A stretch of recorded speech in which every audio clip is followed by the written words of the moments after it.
नमो सिद्धाणं नमो आयर्याणं नमो अज्ञानं नमो लोहे सव्यसागुणं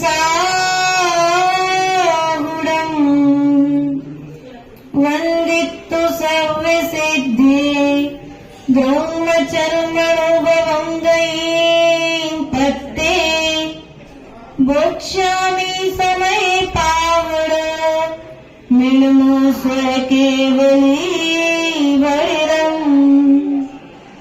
गुरुः पान्तिनो नित्यं ज्ञानि दर्शनयायिका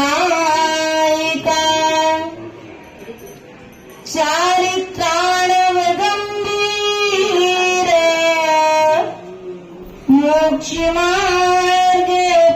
मोक्षमार्गोपदेशिका राजनगर का वर्णन चाहे जितना भी कर लो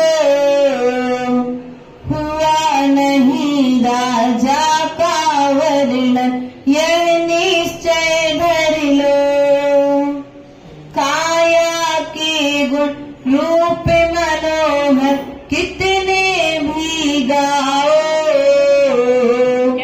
नहीं केवली के गुण गाए यह निश्चय लाओ जो मुनि इंद्री के विषयों को निज से पृथक करे ज्ञान स्वभाव ही निज आत्म का अनुभव अधिक करे यही जितेंद्र हुआ नियम से मुनि ऐसा करते निश्चय रत्ना त्रय पालन में जो नियमित रहते जो मुनि मोह जीत के निज को ज्ञानाधिक जाने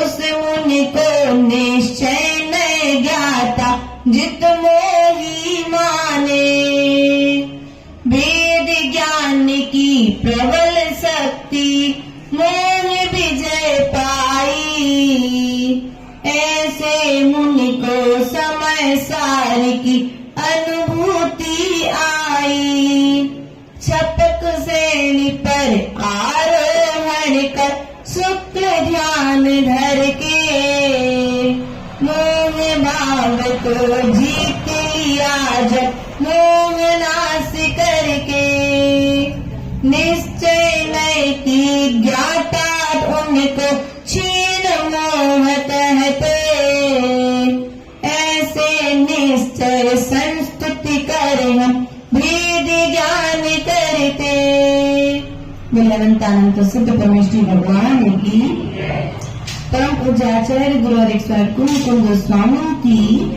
आचार्य भगवान कविराज सागर जी महाराज की आचार्य गुरु और विशुद्ध सागर जी विभव सागर जी महाराज की अनुष्ठान विश्व धर्म की परम पूजनीय आर्तम 105 सिद्ध श्री माता जी की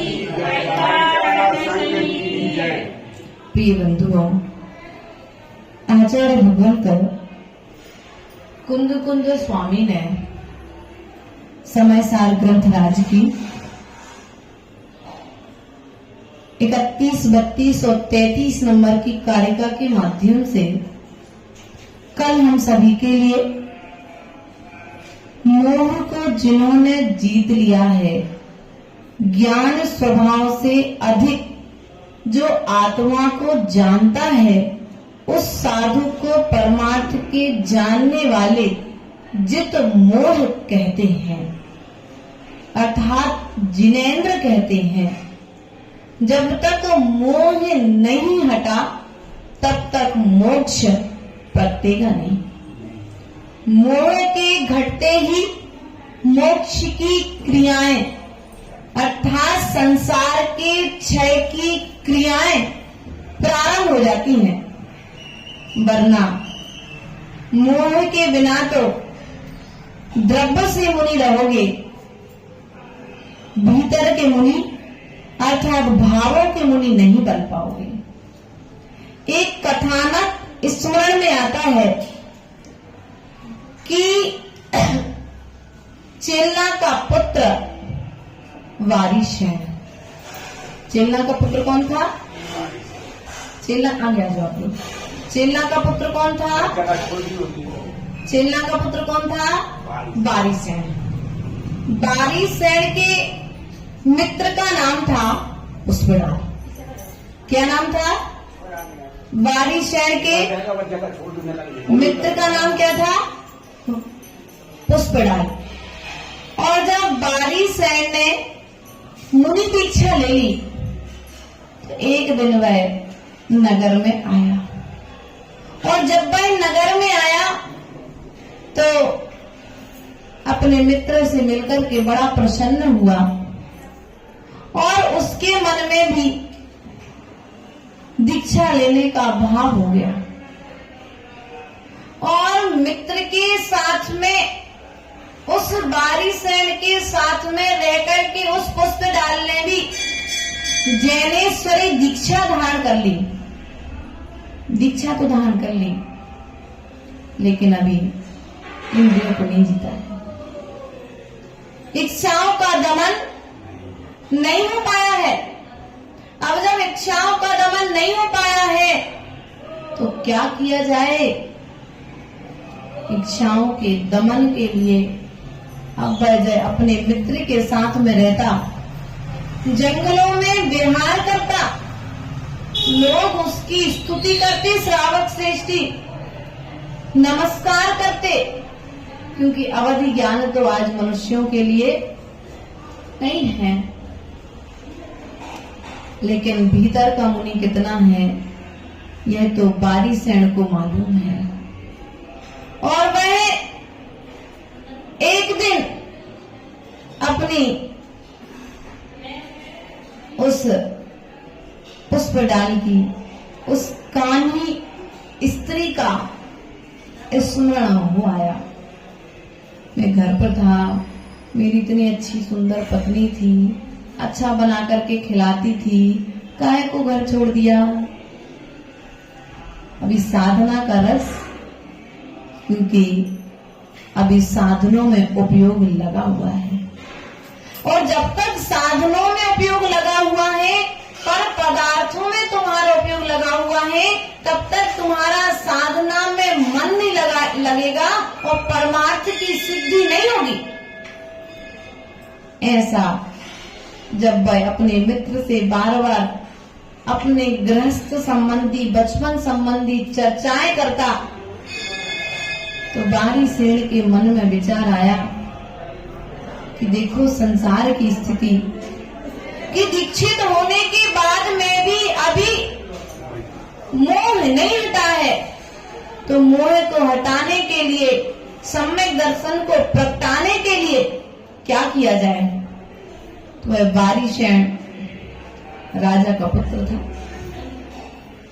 वारिशैन की 32 राजकुमारियां, सुंदर सुंदर 32 रानियां थीं। तो वह विचार करता है क्यों ना इसे राजाग्रही नगरी ले जाया जाए, और राजाग्रही नगरी में ले जाकर के इसे उस राज्य वैभव को दिखाया जाए, जिस राज्य वैभव को मैं छोड़ करके आया हूं, और इसकी अभी लिप्सा उसी में लगी हुई है। तो उसने अपनी मां रानी चेल्ला के पास में समाचार कर दिया कि आज वारिशैन मुनिराज राजभवन में आएंगे। जिनालय के दर्शन हेतु राजभवन के समीप पहुंचे। जैसे आप लोग करते ना कि अब माता जी घर के अंदर पाक प्रक्षालन हो जाए, आपके चरण पड़ जाए। तो रानी चेल्ला ने कि मन में विचार आया कि मेरा पुत्र घर वापस आ रहा है, अर्थात जिनालय के दर्शन हेतु राजभवन की ओर आ रहा है। ऐसा क्या कारण हो गया? रानी चेल्ला समझ जाती है कहीं ना कहीं कुछ वहां है, अपने पुत्र की परीक्षा ले सकती है। उस मां ने वारिसैन की परीक्षा लेने के लिए 2 सिंहासन लगाए, एक सोने का सिंहासन लगाया और एक काष्ठ का सिंहासन लगाया। और जब सोने और काष्ठ का सिंहासन लगाया, मुनिराज दर्शन हेतु जिनालय के दर्शन करके जब राजभवन में पधारे, तो रानी चेल्ला ने उच्चासन ग्रहण करने के लिए निवेदन किया। तो वारिसैन तो वैराग्य से भरे हुए थे, सो उन्होंने काष्ठ के सिंहासन पर वे विराजमान हो गए। रानी चेल्ला के मन में जो उथल पुथल थी वो शांत हो गई कि मेरा पुत्र अभी जिनशासन से भटका नहीं है, अभी वैराग्य के साथ है। यदि भटका होता तो जो बचपन से सोने की सैया पर सोया करता था, वह सोने के सिंहासन पर बैठ जाता। लेकिन जैसे ही पुत्र वारिसैन काष्ठ के सिंहासन पर बैठा, मां को कुछ संतुष्टि प्राप्त हो गई और उनके साथ में जो पुष्पडाल उसका मित्र था, वह सोने के सिंहासन पर बैठ गया। और जैसे ही पुष्पडाल सोने के सिंहासन पर बैठा, सो वारिसैन ने कहा कि जो पूर्व की 32 रानियां थी, उन सुंदर सुंदर रानियों को सुंदर सुंदर वस्त्र पहना करके हमारे सामने प्रस्तुत किया जाए। तो मां चेल्ला ने उनकी आज्ञा को सिरोधार्य कर उन 32 राजकुमारियों के लिए, उन 32 वारिसैन की पत्नियों के लिए अच्छे सुंदर वस्त्र पहना करके प्रस्तुत किया।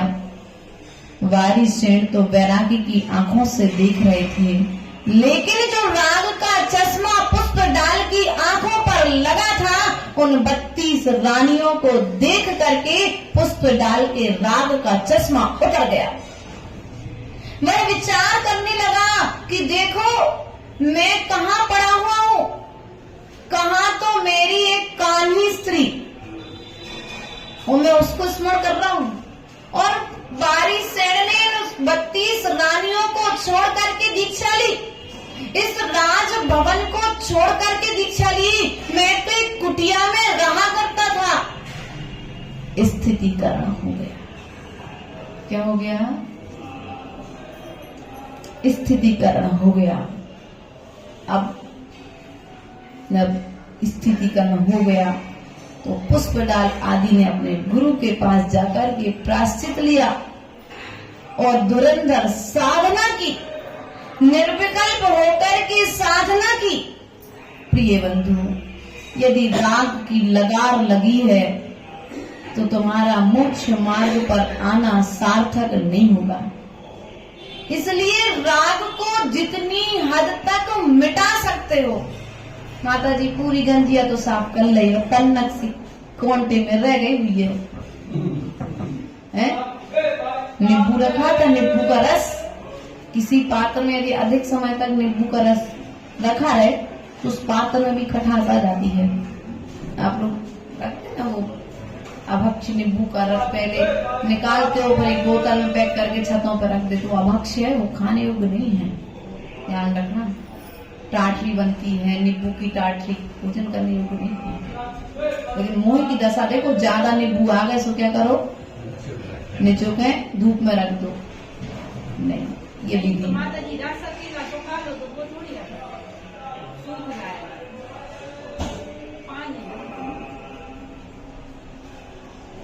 जीव नहीं होंगे उसमें उत्पन्न।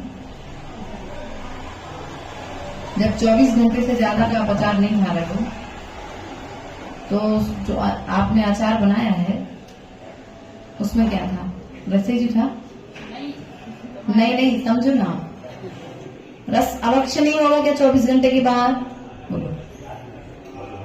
नहीं, वो तो अवश्य होगा, लेकिन जो सूख जाएगा बिल्कुल वो।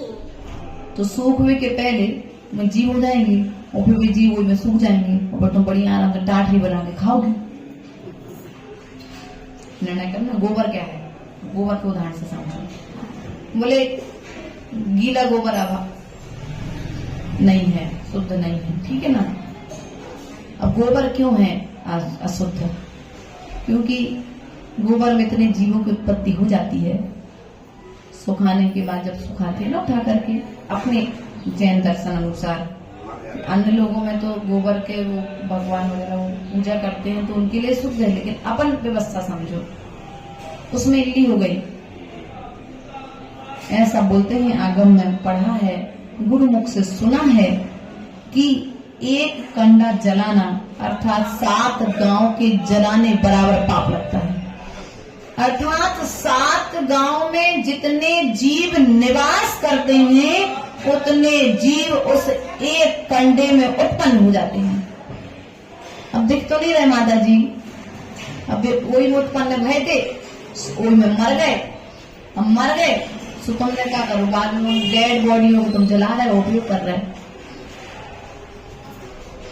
इसलिए प्रिय बंधु, पुरुषार्थ ये करो कि हमारी यदि सम्यक प्रकार क्रिया होगी, सम्यक प्रकार आचरण होगा, ये मोह की दशा है, उसके से नींबू ज्यादा उस राग है तुम्हें। अरे ठीक है, अवश्य क्यों खाना, किसी जीवों की उत्पत्ति करके उनकी जान हमें, ठीक है हड्डी नहीं है लेकिन है तो शरीर, चर्म तो है कि नहीं है? इल्ली की हड्डी नहीं है, ये चर्म तो है, पौधारिक तो शरीर तो है। इसलिए प्रयास और पुरुषार्थ करो, शुद्ध भोजन करो। तो शुद्ध भोजन करोगे तो शुद्ध भोजन करने से शुद्ध मन होगा, और जब शुद्ध मन होगा तो तुम्हारे मोह का विषय हो जाएगा। कहने का तात्पर्य है वह जाकर के अपने गुरु से प्रायश्चित आदि ग्रहण करता है और अपनी इच्छा में स्थिर हो जाता है। इच्छाओं का दमन करने का नाम दीक्षा है, और अभी इच्छाएं दमन नहीं हुई है तो ये समझ लो अभी तुम दीक्षित नहीं हो। बाहर से दीक्षित हो, भीतर से दीक्षित नहीं हो। होना कहाँ से दीक्षित था? भीतर से होना था। और हम रह कहाँ के गए? और बाहर के दीक्षित रह गए तो अभी तो बस बहिरंगी से हो, भीतर के। लेकिन आचार्य भगवान कह रहे हैं कि यदि तुमने अपना मोह नष्ट कर दिया तो तुम क्या हो जाएगा? क्षीण मोह कहा जाता है। अच्छा, समय निश्चय, उस समय निश्चय के जानने वाले मुनियों के द्वारा वह क्षीण मोह कहा जाता है। इसलिए प्रिय बंधुओं, प्रयास और पुरुषार्थ करो, क्योंकि व्यवहार में स्तुति और निश्चय की स्तुति में बहुत अंतर है। व्यवहार में भी स्तुति की जाती है और निश्चय से भी स्तुति की जाती है, और व्यवहार का अवलंबन लिए बिना निश्चय की स्तुति प्रारंभ नहीं होगी। प्रतिमा को आधार बनाना पड़ेगा, भीतर की प्रतिभा को प्रकट करना है। तो पूर्व बताया था, भीतर के भगवान को जागृत करना है। कैसे करोगे? भगवान की प्रतिमा के दर्शन करोगे तो भीतर की प्रतिभा प्रकट हो जाएगी, और भीतर की प्रतिभा जब प्रकट हो गई तो भीतर के भगवान प्रकट होंगे। अर्थात स्वयं को प्रतिमा बनकर के बैठने में समय नहीं लगेगा। इसलिए प्रतिभा को यदि जागृत करना है तो प्रतिमा के दर्शन करो। प्रिय बंधु, पुण्य को बढ़ाना है तो भगवान के चरणों में पुण्य अर्पण करो। चावल चढ़ावे से क्या हुई है? कछु नहीं हुई है। भगवान के गुण बढ़ नहीं जाए तुम्हारे चावल चढ़ाए से, और भगवान के गुण घट नहीं जाएंगे तुम्हारे चावल चढ़ाने से। ना बढ़ने वाले हैं ना घटने वाले हैं, लेकिन तुम भगवान के चरणों में जब पुण्य अर्पण करोगे तो तुम्हारा पुण्य निश्चित ही बढ़ने वाला है। इसलिए और पुण्य बढ़ेगा तो परमात्मा पद की तैयारी होगी, क्योंकि मोक्ष मार्ग रागियों और दागियों के लिए नहीं मिलता है। मोक्ष मार्ग तो पूज्य पुण्य पुरुषों को मिलता है।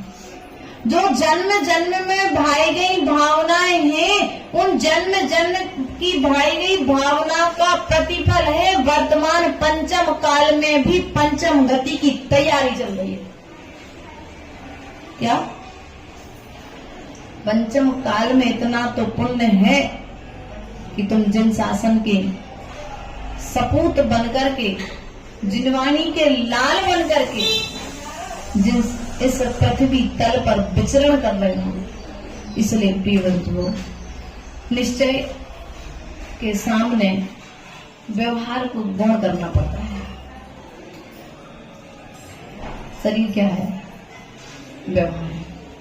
आत्मा क्या है? निश्चय। और जब तुम शरीर को गौण करोगे तो आत्मा की ओर अभिमुख होगे, आत्मा की अनुभूति करोगे।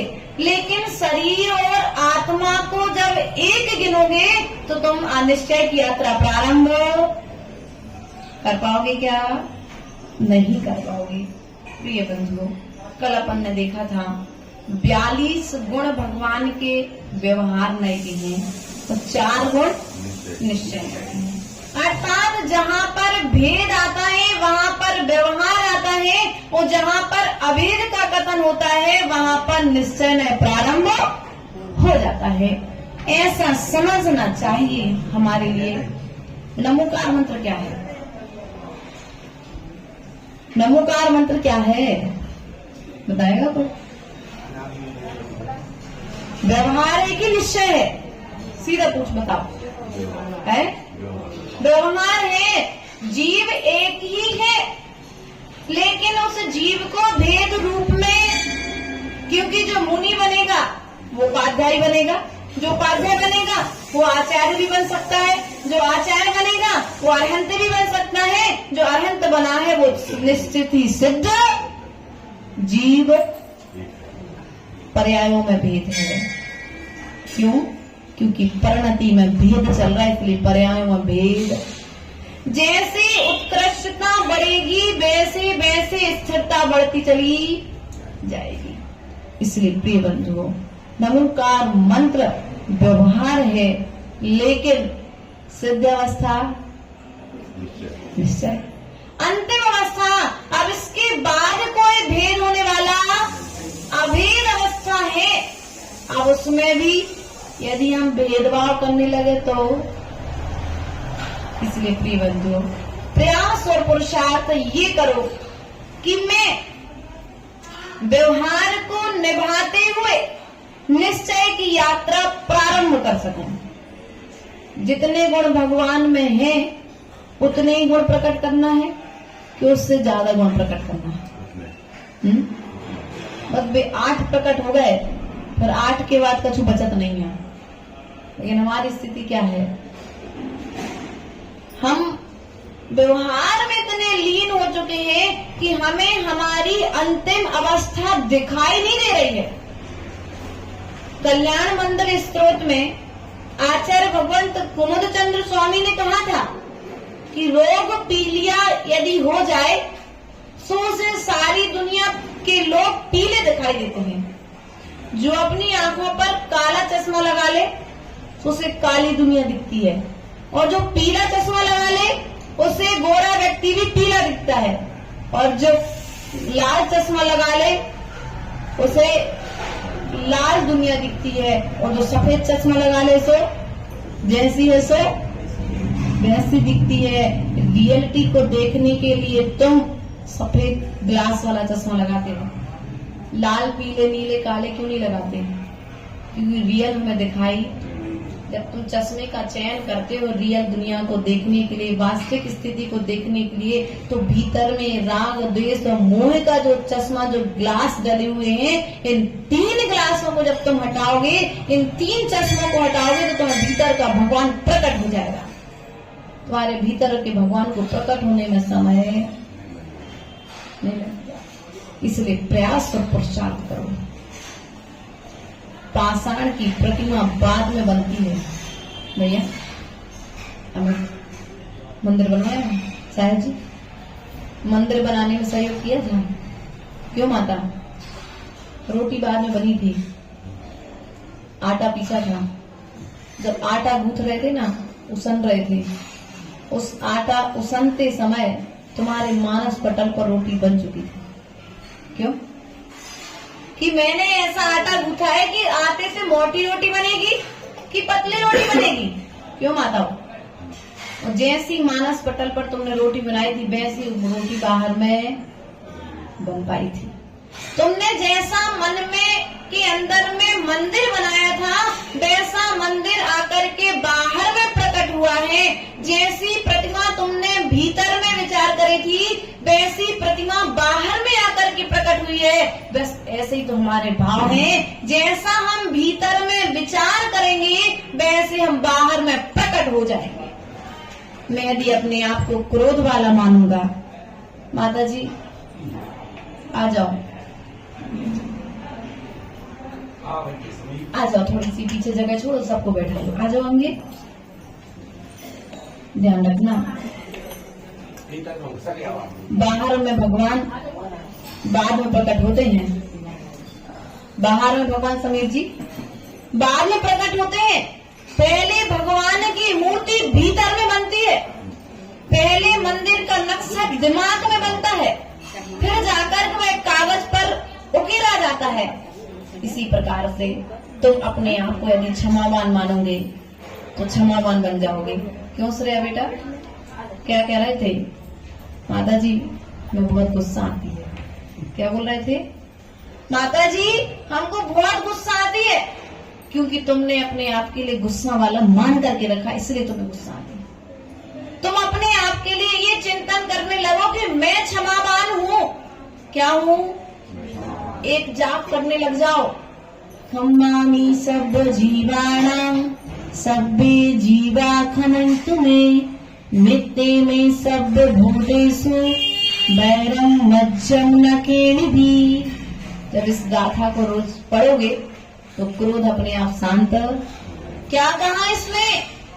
खम्मामि सब जीवाणां, खम्मामि सब जोड़ो हाथ, खम्मामि सब जीवाणां सब्बे जीवा खमन्तु मे मित्ते में सब भूतेषु वैरम मज्जमना केणवी।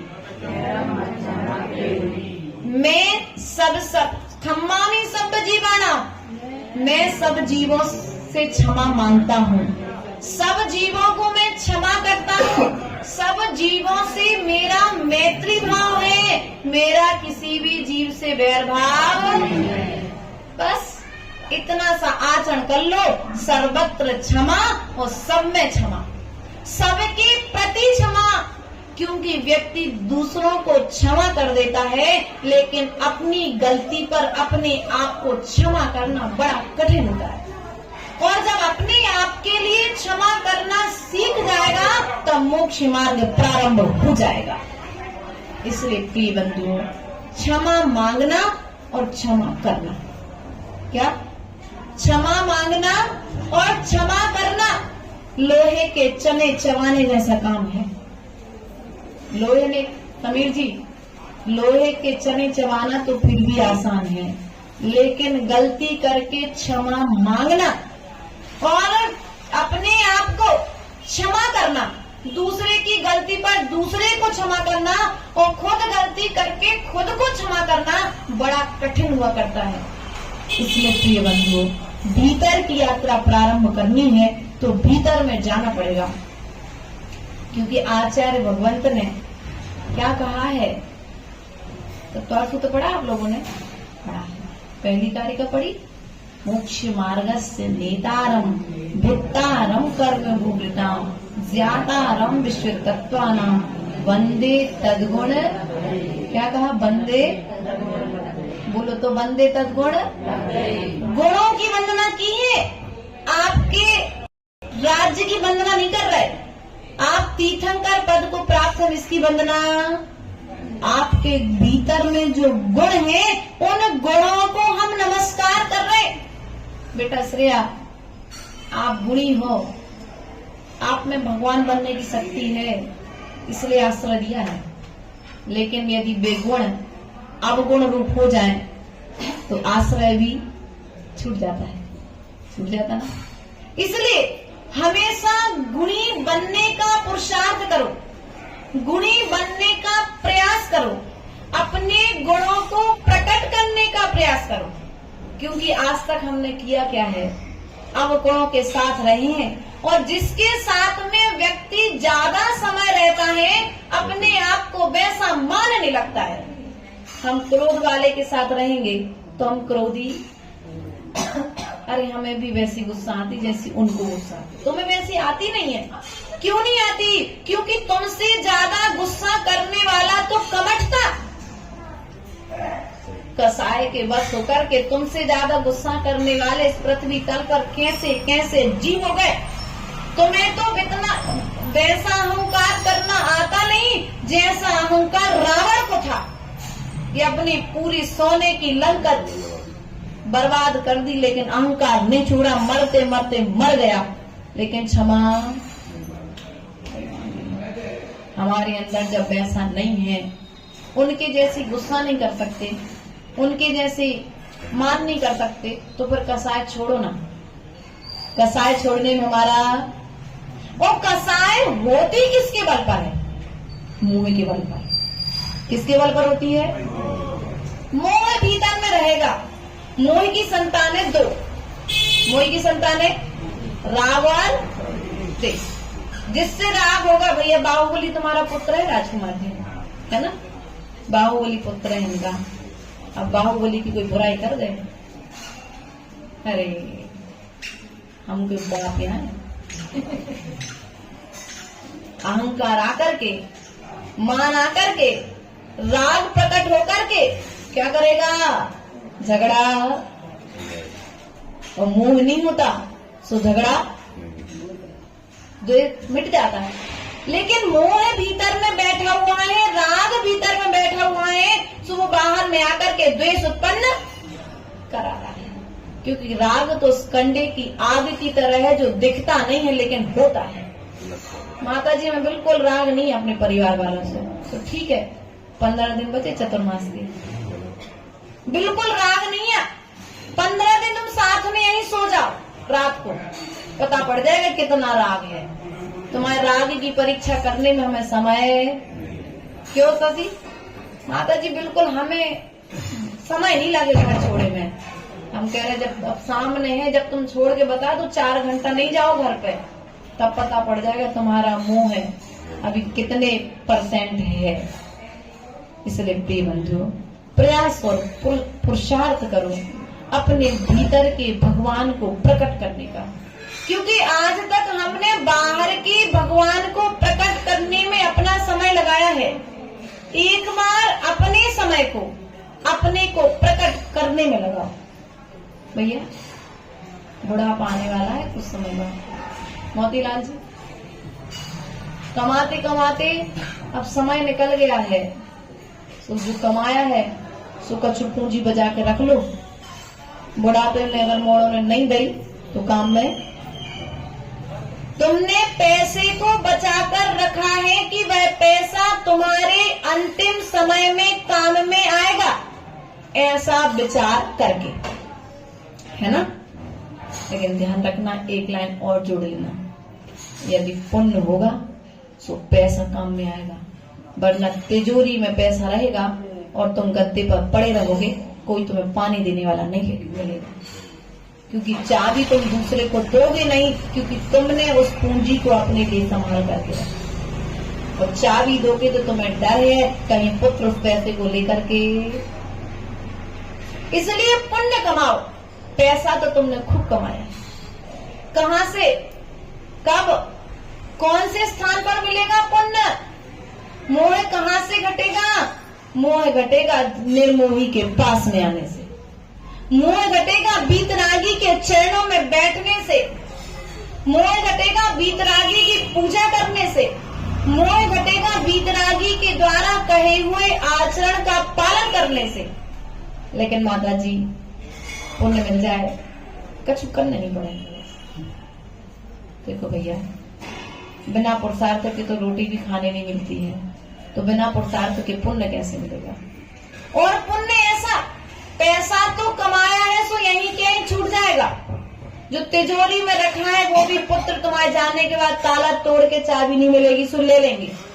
लेकिन पुण्य ऐसा है जिसे कोई दूसरा तुमसे छीन नहीं सकता, कोई तुम। इसलिए मंदिर में आओ, जिनालय में आओ, गुरुओं के पास आओ तो कुछ सीखने और कुछ लेने आना, देखने मत आना, क्योंकि देखने वालों की कमी नहीं है। बाजार में निकलते सब देखते हैं, जो रास्ते में विहार करते सब देखते हैं, चिरंजीवी देखते हैं, मनुष्य भी देखते हैं। लेकिन तुमने हमारे पास आने के बाद में यदि रत्नात्रय को देख लिया तो तुम्हारा आना सार्थक हो गया।